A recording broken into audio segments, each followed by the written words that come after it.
नाट्य संपदा कला मंच सविनय सादर करीत आहे विनायक दामोदर सावरकर लिखित माझी जन्मठेप। श्री इंदुभूषण राय नावाच्या तरुणास माणिकतोळा कटात 10 वर्ष शिक्षा झाली होती। बंदीगृहात असता त्यासही घाण्याची आणि इतर कष्टांची रुची चाखावी लागली होती। त्या त्रासास इंदुभूषण कंटाळून गेले। शेवटी निरुपाय होऊन त्यांनी बंदिवास पत्करला, दंडाबेडी हातकडी पत्करली, पण हे कष्ट नकोत म्हणून काम करण्याचा साफ इन्कार केला। शिक्षा झाली।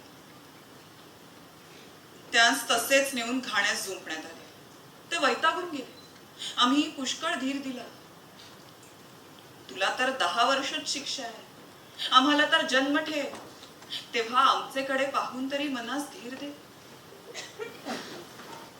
एक दिवस सकाळी कोठड्या उघडल्या जाऊन आम्ही जो बाहेर पडतो, तो वॉर्डर गुपचूपपणे मला सांगू लागला की कोणास मी सांगितले म्हणून माझे नाव कळवू नका। पण इंदू काल फाशी खाऊन मेला।